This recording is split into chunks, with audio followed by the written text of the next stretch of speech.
আসসালামু আলাইকুম বন্ধুরা, কেমন আছেন? আমার এক পরিচিত সবসময় আমাকে একটা কথা বলতো, মানুষ আসলে সুযোগের অভাবে সব। কথাটা শুনতে হয়তো একটু নিষ্ঠুর শোনায়,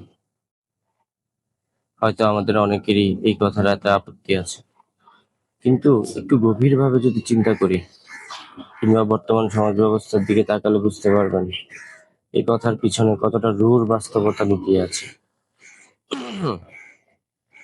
আমরা প্রতিনিয়ত এমন অনেক মানুষকে দেখি যারা সাধারণ থাকা অবস্থায় সততার বড় বড় বাণী শোনান, অন্যায়ের বিরুদ্ধে সোচ্চার থাকেন, কিন্তু যেই মুহূর্তে তাদের হাতে একটু ক্ষমতা আসে, একটু সুযোগ আসে, অমনি তাদের খোলস বদলে যায়। তারা ঠিক নিজের আসল রূপটা বের করে ফেলে। যখন চুরি করার কোনো সুযোগ নেই, কোনো টেবিলের তলা দিয়ে টাকা নেওয়ার পথ নেই, তখন সৎ থাকাটা কোনো বীরত্বের নয়, কারণ তখন আপনার সামনে অসৎ হওয়ার কোনো অপশন খোলা নেই। ওটা হলো এক ধরনের নিরুপায় সততা। আসল সততার পরীক্ষা তো তখন হয় যখন আপনার সামনে অন্যায় করার, অর্থ আত্মসাৎ করার কিংবা ক্ষমতার অপব্যবহার করার 100টা দরজা খোলা থাকে।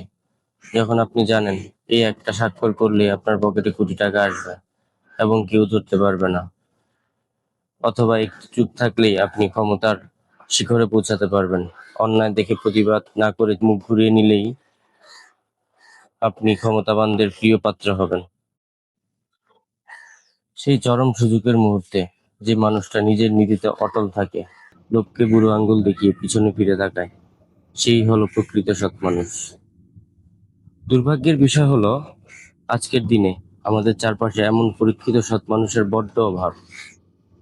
হাজার খুঁজলেও এমন মানুষ একটা খুঁজে পেতে অনেক কষ্ট হয়ে যায়, যারা এককালে সততা বলি বলতে বলতে মুখের ফেনা তুলে ফেলে, ক্ষমতা পাওয়ার পর তাদের রূপটাই ভিন্ন হয়ে যায়।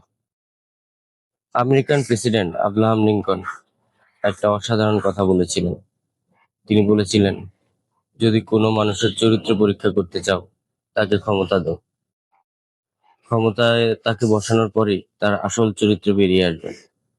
ক্ষমতা মানুষকে নতুন করে অসৎ বানায়। ক্ষমতা আসলে এক্স-রে মেশিনের মতো, এটা মানুষের ভিতরে লুকিয়ে থাকা আসল চেহারাটাকে বাইরে টেনে আনে। ক্ষমতার চেয়ারে বসার পর মানুষের মনের ভেতরে এতটাই অহংকার কাজ করে, সে ভাবতে শুরু করে, এখন আমি নিয়মের ঊর্ধ্বে, এখন আমি জবাবদিহিতার ঊর্ধ্বে, আমাকে জবাবদিহি করার মতো কেউ নেই, আমার ক্ষমতা সর্বোচ্চ। আর ঠিক তখনই তার ভেতরের ঘুমিয়ে থাকা লোভ, হিংসা আর অহংকার মাথাচাড়া দিয়ে ওঠে। যে মানুষটা গতকালকে পর্যন্ত লাইনে দাঁড়িয়ে নিজের অধিকারের জন্য লড়েছে, আজ ক্ষমতা পেয়ে সে নিজেই অন্য মানুষের অধিকার কেড়ে নিতে দ্বিধাবোধ করে না। যখন আমাদের খুব পরিচিত, নির্ভরযোগ্য কিংবা সমাজের কোনো আদর্শ মানুষকে এভাবে সুযোগ পেয়ে বদলে যেতে দেখি, তখন মনের ভেতরে একটা তীব্র হতাশা তৈরি হয়। সমাজ ব্যবস্থার উপর থেকে আমাদের আস্থা উঠে যায়। আমরা ভাবতে শুরু করি, তাহলে কি এই পৃথিবীতে সবাই লোভী? সবাই কি শুধু সুযোগের অপেক্ষায় ওত পেতে আছে? না, একদমই তা নয়।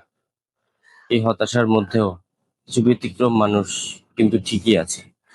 এমন মানুষও এই সমাজে আছেন যারা চরম অভাবের মধ্যেও লাখ টাকা কুড়িয়ে পাওয়া ব্যাগ আবার ফিরিয়ে দেন। এমন কর্মকর্তা এখনো আছেন যারা কোটি টাকার লোভ লালসাকে চুরি মেরে কাটিয়ে দিয়ে সততার পথ সাথে নিজের দায়িত্ব পালন করেন।